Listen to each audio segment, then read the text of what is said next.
देख सकते हैं लॉयर्स की एक बहुत बड़ी तादाद मौजूद है और वो इस वक्त आगे जाते हुए कैजुअलिटी सेंटर जो है जहां पर वो डेड बॉडीज रखी जाती हैं या बहुत ही इंतहाई निगहदाश्त का जो एरिया है वहां पर उस तरफ वो चलना शुरू कर देते हैं दोनों। और अगर आप इस जगह पर देखेंगे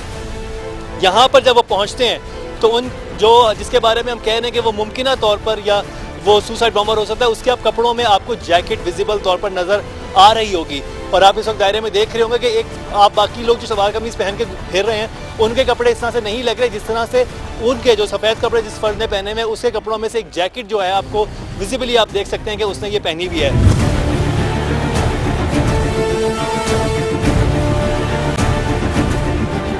इसके बाद वो यहाँ से चलते हैं और यहाँ पर लगता है कि शायद उन्होंने आपस में बात भी की है दोनों ने,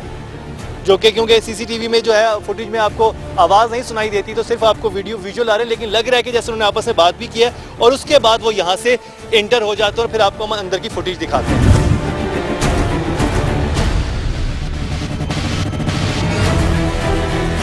जब वो दोनों मुश्तबा अफराद यहाँ पर एंटर होते हैं तो आपने देखा होगा कि फुटेज में कि लंगड़ा जो शख्स है वो आगे है और वाइट कपड़ों वाला पीछे है। लेकिन जब वो यहाँ से क्रॉस करके अंदर हॉल में पहुँचते हैं तो उस वक्त ब्राउन कपड़ों वाला जो है वो पीछे रह जाता है जबकि वाइट कपड़ों वाला जो है वो आगे होता है। और फिर वो दोनों यहाँ पर पहुँचे, हो सकता है कि उन दोनों ने यहाँ पर कोई बातचीत आपस में की हो क्योंकि ये वो जगह थी अंदर जहाँ पे कैमरे नहीं लगे हुए, अदरवाइज बाहर भी कैमरे थे और इधर भी सीसीटीवी फुटेज का कैमरा लगा हुआ है। तो हम देख सकते हैं कि वो यहाँ पर आता है और उसके बाद वो उस दरवाजे की तरफ जाने की कोशिश करते हैं दोनों। अब ब्राउन कपड़ों वाला लंगड़ा शख्स जो है वो पीछे है जबकि वाइट कपड़ों वाला जो है वो आगे है। और आप फुटेज में देख रहे होंगे कि वो एक लॉयर की जो है आड़ लेके दरवाजे से निकलने की कोशिश करता है। अब पुलिस वाले जो एहलकार वहाँ मौजूद थे, जो साहब वहाँ मौजूद थे, सबकी चेकिंग कर रहे थे, लेकिन जैसे इसको वो चेक करने लगते हैं तो अपना हाथ आगे बढ़ा के सलाम लेता है और अंदर चला जाता है।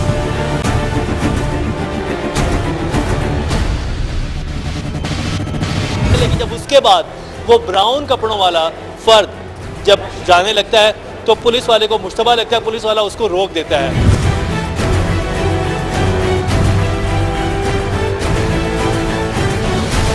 और आप देख सकते हैं कि वो यहाँ से वापस आता है ब्राउन कपड़ों वाला शख्स और वो मुड़ मुड़ के बार बार देख रहा है क्योंकि उसका अंदर जो साथी है वो चला गया। उसके बाद 9:32 और 52 सेकंड पर वो सहूलत कार यहाँ से चला जाता है और तकरीबन ठीक 3 मिनट के बाद वाइट कपड़ों में मलबूस शख्स जो है 9:35 और 54 सेकंड पर यहाँ से बाहर निकलता है।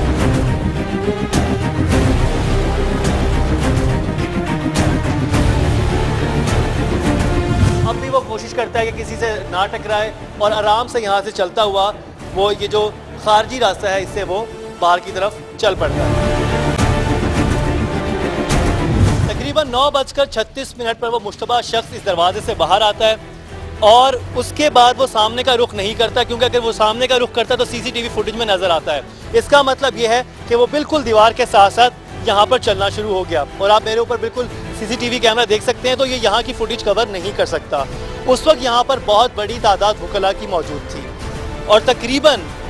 उस मुश्तबा खुदकुश बम्बार कुछ के बारे में हमारा अंदाज़ा है कि वो खुदकुश बम्बार हो सकता है, उसे 15 से 20 सेकंड लगे यहाँ तक पहुँचने में और 9:36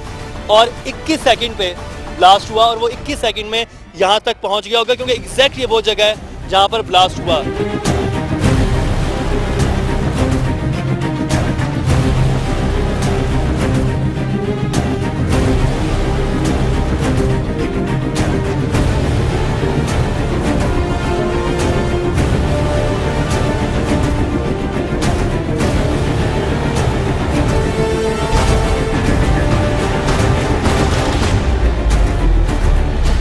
आपको यहाँ पर छर्रों के निशान नजर आ रहे होंगे फ्लोर पे, उसके अलावा दीवारों पे भी आपको नजर आ रहे हैं और इस वाली दीवार पर भी हैं। तो इसका मतलब यह है कि यहाँ पर उसने खड़े होकर अपने आप को ठीक 21 सेकंड के बाद अपने आप को उड़ा दिया। बहरहाल ये वो इन्वेस्टिगेशन है जो टीम इंकशाफ ने की। हमने जो फुटेज देखी उससे जो हमने नतीजा अख्ज़ किया और ये कोई हतमी राय नहीं हो सकती, इसीलिए हमारे हुकाम बाला से ये गुजारिश है कि वो इन लाइंस पर भी गौर करें जिन पे हम लोग कर रहे हैं। हो सकता है वो ऑलरेडी इन्वेस्टिगेशन में वो ये बातें भी